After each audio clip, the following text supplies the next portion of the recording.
আসসালামু আলাইকুম প্রিয় শিক্ষার্থীরা, আজকে আমাদের আলোচনার বিষয় হচ্ছে সীমান্তবর্তী অঞ্চল। সীমান্তবর্তী অঞ্চল আমাদেরকে বোঝার জন্য দুইটা জিনিস আমাদের অত্যন্ত গুরুত্বপূর্ণ। সেটার একটি হচ্ছে বাংলাদেশের মানচিত্র, আরেকটি হচ্ছে দিক চিহ্নিত করতে পারা।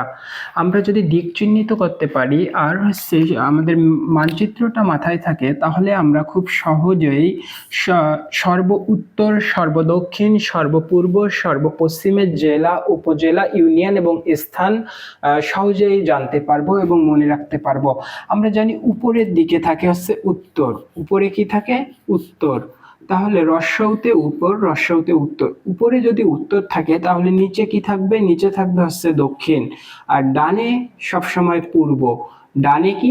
পূর্ব। ডানে যদি পূর্ব হয়, বামে হবে কি? বামে পশ্চিম। আমরা যদি এই অনুযায়ী ম্যাপটাকে ভাগ করি, তাহলে আমরা যদি দেখি সর্ব উপরে, উপরে কি? উত্তর। আর নিচে কি? দক্ষিণ। আর ডানে পূর্ব, ডানে পূর্ব, বামে পশ্চিম, বামে পশ্চিম। এখন সর্ব উত্তর আমাদের কোশ্চেন কি কি আসে? সর্ব উত্তর, সর্বদক্ষিণ, সর্বপূর্ব, সর্বপশ্চিমের জেলা, উপজেলা, ইউনিয়ন আর স্থান, এগুলো আমাদের কোশ্চেনে আসে। আমরা যদি প্রথমে সর্ব উত্তরে যাই, সর্ব উত্তর বলতে এই জায়গাটুকু অবশ্যই হবে। আমরা জানি উত্তর, সর্ব উত্তর এই জায়গাটাকে কি বলা হয়? রংপুর বিভাগ। যেহেতু এটাকে রংপুর বিভাগ বলা হয়, তাহলে সর্ব উত্তরের জেলাটা রংপুর বিভাগেরই একটা জেলা হবে, আর সেটা হচ্ছে পঞ্চগড় জেলা। তাহলে আমরা পাইলাম সর্ব উত্তরের জেলা কি? পঞ্চগড়। আর সর্ব উত্তরের উপজেলা হবে হচ্ছে তেতুলিয়া, আর ইউনিয়ন হবে বাংলাবান্ধা, আর স্থান হবে জায়গিরজাত। তাহলে সহজেই আমরা সর্ব উত্তর মনে রাখতে পারি। উত্তরে যেহেতু রংপুর বিভাগ, রংপুর বিভাগেরই একটা জেলা অবশ্যই সর্ব উত্তর হবে, সেটা কি? পঞ্চগড়। সর্ব উত্তরের জেলা পঞ্চগড়, উপজেলা হচ্ছে তেতুলিয়া, ইউনিয়ন হচ্ছে বাংলাবান্ধা, স্থান হচ্ছে জায়গিরজাত। এখন আমরা যদি যাই দক্ষিণ, সর্বদক্ষিণ। উপরে যদি উত্তর হয়, নিচে অবশ্যই কি? দক্ষিণ। উপরে যেহেতু উত্তর, নিচে দক্ষিণ। তাহলে এই জায়গাটুকুর মধ্যেই একটা স্থান সর্বদক্ষিণ হবে। আমরা জানি দক্ষিণে থাকে কি? বঙ্গোপসাগর। এগুলো কি? পানি বা জলরাশি, যা বঙ্গোপসাগর অবস্থিত।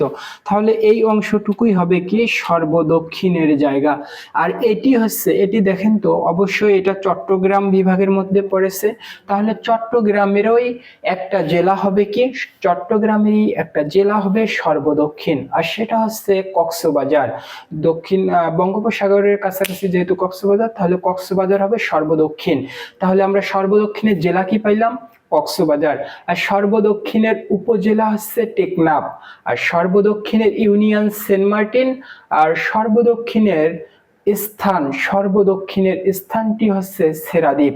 এখন যদি আমরা যাই পূর্ব, সর্বপূর্ব, তাহলে পূর্ব, পূর্ব দিকে হয় এটি হবে সর্বপূর্ব, না হয় এটি, কিন্তু দেখা গেছে এটার থেকেও এটা বেশি পূর্বে, তার মানে এটি আরো বিস্তৃত এটার থেকে। তাহলে এটি হবে সর্বপূর্ব। দেখেন তো, এই সর্বপূর্বের এই স্থানটুকু পার্বত্য চট্টগ্রামের মধ্যে না? অবশ্যই পার্বত্য চট্টগ্রামের মধ্যে। তাহলে পার্বত্য চট্টগ্রামের একটি জেলায় হবে। পার্বত্য চট্টগ্রামে কয়টি জেলা আছে? পার্বত্য চট্টগ্রামে আছে বান্দরবান, খাগড়াছড়ি ও রাঙ্গামাটি। তাহলে এই তিনটি জেলার একটি হবে সর্বপূর্ব, আর সেটি হবে বান্দরবান।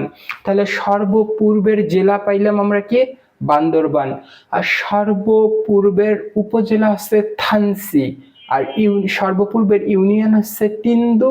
আর সর্বপূর্বের স্থানটা হচ্ছে আখাইনঠং। এখন যদি আমরা সর্বপশ্চিমে যাই, সর্বপশ্চিমে, তাহলে এই জায়গাটা হবে কি? সর্বপশ্চিম। আমরা জানি রংপুরের নিচে কি থাকে? রংপুরের নিচে থাকে হচ্ছে রাজশাহী। রংপুরের নিচে থাকে রাজশাহী। তাহলে রাজশাহী বিভাগের একটি অঞ্চলই হবে সর্বপশ্চিম, আর সেটি হচ্ছে চাঁপাইনবাবগঞ্জ। তাহলে আমরা পাইলাম সর্বপশ্চিমের জেলা কি? সর্বপশ্চিমের জেলা হচ্ছে চাঁপাইনবাবগঞ্জ। আর উপজেলা হবে শিবগঞ্জ। আর ইউনিয়ন হবে মনাকশা। স্থানটিরও নাম মনাকশা। এখন আমরা যদি প্রথম থেকে সিরিয়ালি রিক্যাপ করি, তাহলে সর্ব উত্তর থেকে শুরু করি। সর্ব উত্তরের জেলা পঞ্চগড়, উপজেলা তেতুলিয়া, ইউনিয়ন বাংলাবান্ধা, স্থান জায়গিরজাত। তারপর সর্বদক্ষিণ, সর্বদক্ষিণের হচ্ছে জেলা কক্সবাজার, উপজেলা টেকনাফ, ইউনিয়ন সেন্ট মার্টিন, আর হচ্ছে স্থান হবে হচ্ছে সেরাদ্বীপ। এরপর যদি আমরা সর্বপূর্ব যাই, সর্বপূর্বে হচ্ছে বান্দরবান, জেলা বান্দরবান, উপজেলা হচ্ছে থানচি, ইউনিয়ন হচ্ছে তিন্দু, আর স্থান হচ্ছে আখাইনঠং।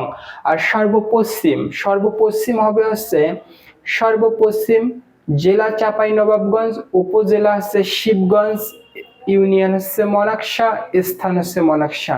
এভাবে মানচিত্রটা আর আমরা যদি দিক চিহ্নিত করতে পারি তাহলে সহজেই আমাদের সর্ব উত্তর, সর্বদক্ষিণ, সর্বপূর্ব, সর্বপশ্চিমের অঞ্চলগুলো আমরা মনে রাখতে পারবো এবং পরীক্ষায় ভুল হওয়ার সম্ভাবনা অনেক কমে যাবে। আশা করি আপনারা বিষয়টি বুঝতে পেরেছেন। পরবর্তী ক্লাসের আমন্ত্রণ জানিয়ে এখানেই শেষ করছি। আসসালামু আলাইকুম ওয়া রাহমাতুল্লাহ।